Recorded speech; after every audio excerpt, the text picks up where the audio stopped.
बिस्मिल्लाहिर्रहमानिर्रहीम। अस्सलाम वालेकुम। Welcome to easy cooking with Naureen. आज मैं आपके साथ मटर पुलाव की रेसिपी शेयर करने जा रही हूँ। आप सभी लोग इसको अपने अपने घरों में अपने अपने अंदाज से अपने अपने तरीके से ज़रूर बनाते होंगे। जिस तरीके से मैं बना रही हूँ आज वो तरीका आपके साथ शेयर कर रही हूँ।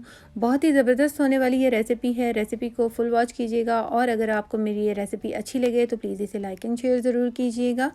अब मेरे चैनल को अगर अभी तक आपने सब्सक्राइब नहीं किया तो प्लीज़ उसे सब्सक्राइब कर लीजिए, बेल आइकन का नोटिफिकेशन भी ऑन कर लीजिए। आइए अब हम अपनी रेसिपी को बनाना शुरू करते हैं। एक पैन लेंगे और उसके अंदर हाफ़ कप ऑयल ऐड करेंगे।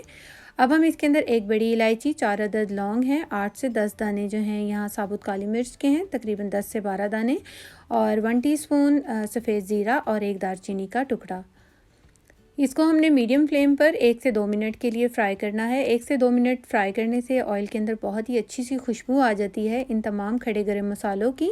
और अब हम इसके अंदर ऐड कर देंगे 2 मीडियम साइज़ के मैंने प्याज लिए थे, उसको मैंने बारीक स्लाइस में कट कर लिया है। और अब हमने प्याज़ों को फ्राई करना है मीडियम टू हाई फ्लेम पर। इतना फ्राई करेंगे कि ये लाइट सा गोल्डन हो जाए, हमने इसको ज़्यादा गोल्डन नहीं करना। जैसे ही ये लाइट सा गोल्डन हो जाएगा तो हम इसके अंदर ऐड करेंगे 1 टेबलस्पून लहसुन और अदरक का पेस्ट। अच्छी तरह से इसको भी हम भून लेंगे ताकि इसका कच्चापन ख़त्म हो जाए। 1 से 2 मिनट हमने इसको भूनना है। और 2 अदद हरी मिर्चों को काट कर ऐड करेंगे और 2 अदद ही मीडियम साइज़ के टमाटर को काट कर ऐड कर देंगे। अच्छी तरह से इसको भी हम पका लेंगे और जैसे ही टमाटर अच्छा सा नरम हो जाएगा तो हम इसका नेक्स्ट स्टेप करेंगे। हमने इनको मीडियम टू हाई फ्लेम पर ही कुक करना है इन सब चीज़ों को। अब हम इसके अंदर हाफ़ टी स्पून सुर्ख लाल मिर्च और 1 टीस्पून 1.5 टीस्पून नमक है, 1 टीस्पून साबुत धनिया है, पिसा हुआ धनिया है, और हाफ़ टी स्पून ही इसके अंदर कुटी हुई लाल मिर्च है, और एक चिकन का क्यूब ऐड किया है अच्छे से फ्लेवर के लिए। अगर आप चाहें तो चिकन का जो क्यूब है उसे स्किप भी कर सकते हैं। यहाँ पर आधा किलो मटर के दाने हैं जिनको मैंने फ्रीज़ किया हुआ है और इनको ऐड कर देंगे। आप चाहें तो फ्रेश मटर भी ऐड कर सकते हैं। अच्छी तरह से मिक्स करेंगे मसाले के अंदर। मटर को हमने 2 से 3 मिनट अच्छे से पकाना है और इसके बाद पानी ऐड कर देंगे आधा गिलास, और इसको हम ढक कर तकरीबन 5 मिनट तक पकाएंगे। मटर को हम ज़्यादा नहीं गलाएंगे, जितना 5 मिनट तक वो गलेगा उतना ही काफ़ी है। यहाँ पर मैंने हाफ़ केजी चावल लिए हैं जिसको मैंने भिगो दिया है, और यहाँ पर तकरीबन 5 से 6 मिनट मैंने मटर को जो है पकाया है पानी के साथ। ये देखिए मटर अभी तक जो है वो ग्रीन है बहुत अच्छे से। और अब हम इसके अंदर जो है चावलों को ऐड कर देंगे।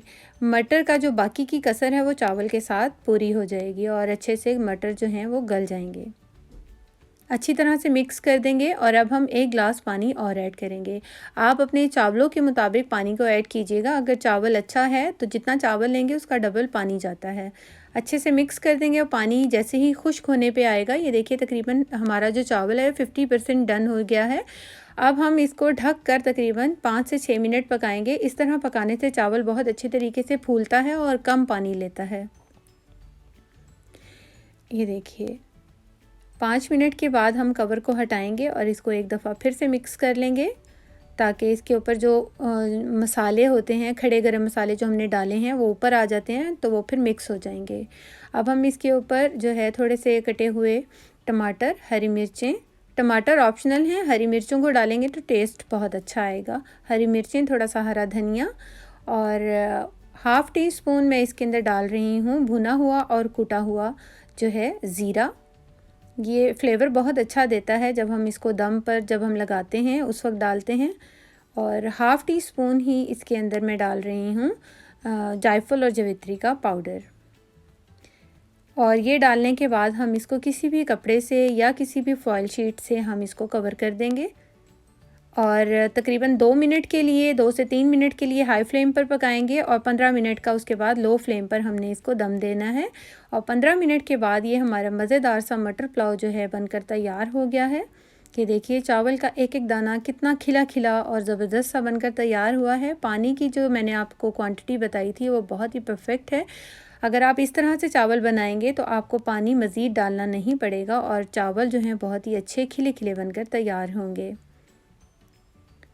ये देखिए ज़बरदस्त से हमारा जो है मटर पुलाव बनकर तैयार हो गया है और अब हम इसे डिश आउट कर लेते हैं। ये देखिए कितना शानदार सा बनकर तैयार हुआ है। मैं इसको टेस्ट कर कर आपको बताती हूँ। आप पहले चावल के दाने चेक कीजिए किस तरह से खिले खिले और कितना लंबा चावल बनकर तैयार हुआ है। मैंने इसके अंदर उतना ही पानी डाला है जितना मैंने आपको बताया है। और कुकिंग प्रोसेस होता है जो कि जिसके अंदर हम लोग थोड़ी सी ऊपर नीचे कर देते हैं, जिसकी वजह से चावल या तो बहुत ज़्यादा नरम हो जाता है या थोड़ा सा सख्त रह जाता है। ये देखिए बहुत ही ज़बरदस्त बनकर तैयार हुआ है। होपफुली आपको मेरी रेसिपी ज़रूर पसंद आई होगी। Thanks for watching. अल्लाह हाफिज़।